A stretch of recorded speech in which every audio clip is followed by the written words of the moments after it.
పూర్వకి స్వాగతం. Manual to self సూచనలు లేదా సమాచారాన్ని అందించే స్వీయ శోధన సాధనం. సో మనం ఇన్కారినేషన్ ప్రాసెస్ లో డిస్కారినేషన్ ప్రాసెస్ ని బర్త్ అండ్ డెత్ సమయంలో ఎలా మార్పులు కలుగుతాయి, దీంట్లో ఉండే కాన్స్టిట్యూయెంట్స్ ఏమిటి, అవి ఎలాగ జాయిన్ అవుతుంటాయి, ఎలా డిసింటిగ్రేట్ అవుతుంటాయి, ఇన్కారినేషన్ టైంలో ఎలాగ అవన్నీ ఒకదాతో ఇంటిగ్రేట్ అవుతుంటాయి ఫార్మ్ అయిన ఇండివిజువల్, అలాగే డిస్కారినేషన్ టైంలో అవి ఎలాగా డిసింటిగ్రేట్ అవుతుంటాయి అనే గురించి డీటెయిల్ గా తెలుసుకున్నాం. నౌ ప్రాణ గురించి మాట్లాడదాం. ఇప్పుడు ప్రాణం పోయింది అంటారు కదా. సో ప్రాణ అనేది కూడా ఒక వెరీ సటిలెస్ట్ ఎలిమెంట్. ఈ సటిలెస్ట్ ఎలిమెంట్ భూర్భువస్సు మొత్తం ఉంటుంది. ఈ ప్రాణ అనేది యాక్చువల్గా యాస్ట్రల్ బాడీ యొక్క ఎనర్జీ సోర్స్ కింద లెక్క ఇది. అంటే డైరెక్ట్ గా ప్రాణ మన ఫిజికల్ బాడీ ఒక థింకింగ్ ప్రాసెస్ లో ఏర్పడే అవేర్నెస్ ఎనర్జీ కలిసి ఓజస్ ఏర్పడుతుంది. దీనికి ఇంకా అవేర్నెస్ ఎనర్జీ యాడ్ అయితే అది ఎసెన్స్ ఆఫ్ కాన్షియస్నెస్ ఏర్పడుతుంది. ఇదంతా తెలుసుకున్నాం కదా ఇంతకుముందు.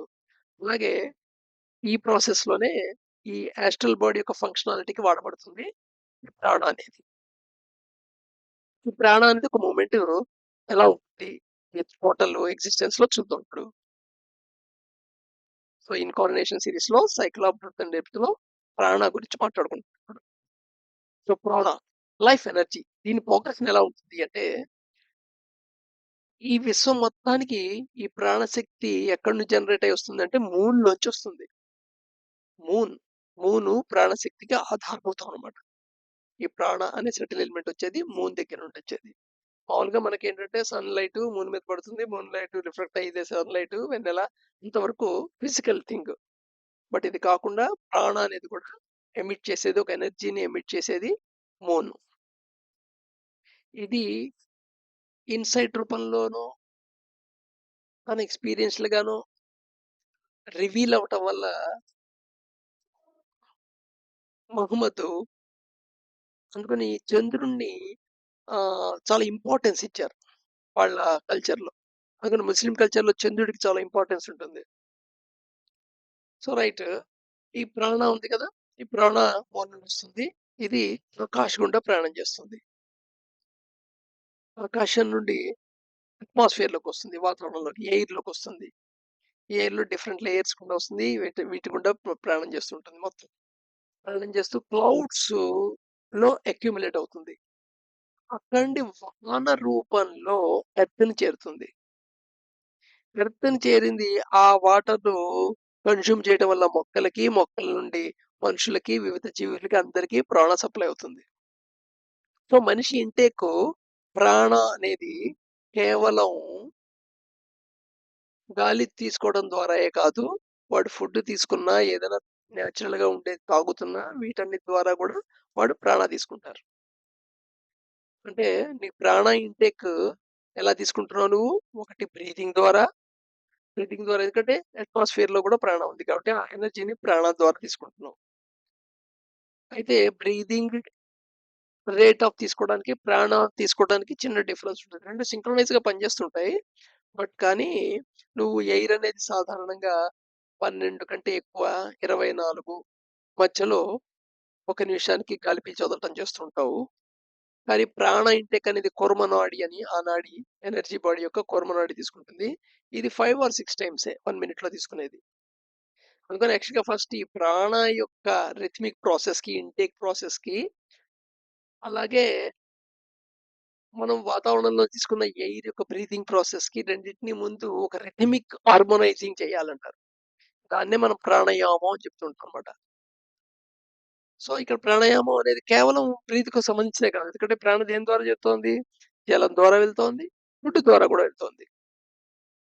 సో ప్రతి మెటీరియల్ ద్వారా, నువ్వు కన్జ్యూమ్ చేసే ప్రతి మెటీరియల్ ద్వారా కూడా ప్రాణ లోపలికొస్తుంది. అందుకని నీరు కూడా ప్రాణానికి మెటీరియల్ కింద సమానం.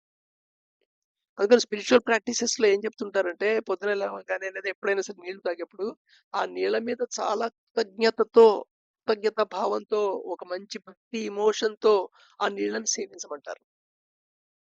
పొద్దున్నే లేవగానే కొంచెం వామ్ వాటర్ తాగే అలవాటు ఉంటుంది కదా! ఆ వామ్ వాటర్ తాగేప్పుడు లేదా మామూలు వాటర్ తాగేప్పుడు 2 చేతులతో పట్టుకొని ఆ గ్లాస్‌ని లేదా ఆ పాత్రని ఆ వాటర్‌కి కృతజ్ఞత తెలుపుకోవాలి. ఎందుకంటే అది ప్రాణ మెటీరియల్ అది. మన శరీరంలో 70% వాటరే. సో, ఇలాంటి ప్రాణ మెటీరియల్ నేను కన్జ్యూమ్ చేస్తున్నానని ఒక కృతజ్ఞత దాని మీద రివరెన్స్‌తో కృతజ్ఞతగా తాగాలి. ప్రేయస్‌గా. అలాగే నువ్వు ఫుడ్ మెటీరియల్ కూడా ప్రాణం దాంట్లో తీసుకుంటావు నువ్వు. అందుకని ఫుడ్ మెటీరియల్ కూడా క్లాసిఫై చేస్తుంటారు. ప్రాణిక్ ఫుడ్ అని, లో ప్రాణిక్ ఫుడ్ అని. ప్రాణానికి యాడ్ చేయగలిగితే దాన్ని పాజిటివ్ ప్రాణిక్ ఫుడ్ అంటారు. ప్రాణాన్నది సబ్ట్రాక్ట్ చేసే పొజిషన్‌లో ఉంది అంటే దాన్ని నెగెటివ్ ప్రాణిక్ ఫుడ్ అంటారు. లేదా జీరో ప్రాణిక్ ఫుడ్ అంటారు. ఇప్పుడు ఉల్లిపాయలు, వెల్లుల్లి వీటిని నెగెటివ్ ప్రాణిక్ ఫుడ్ కింద చెప్తుంటారు.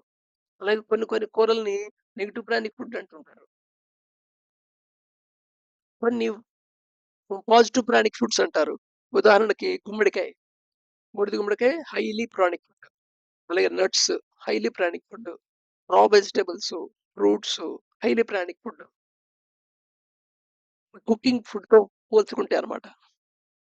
సో, దేర్‌ఫోర్ అందుకని యోగిక్ ప్రాక్టీస్‌లో ఈ ఫుడ్డు వీటి మీద ఇన్సిస్టేషన్ ఎక్కువుంటుంది. అది కూడా ప్రాణాయామం కింద లెక్క.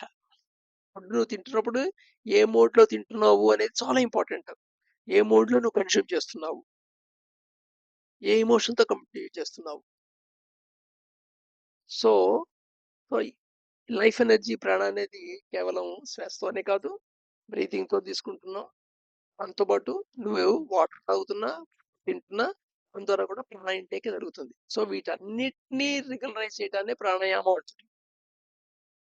అందుకని పతంజలి యొక్క అష్టాంగ మార్గంలో యమ, నియమ, ఆసన, ప్రాణాయామ మొత్తం 4 కలిపేసి ఓవరాల్‌గా ప్రాణాయామం అని చెప్పాలి. ఓన్లీ దాంట్లో రెస్పిరేషన్ పార్ట్ తోటి ప్రాణాయామం అనే హెడ్డింగ్‌తో చెప్తున్నప్పటికీ, బట్ ఈ అన్నిటి ప్రాణాయామాలే. సో, రేపు మళ్ళీ కంటిన్యూ చేద్దాం.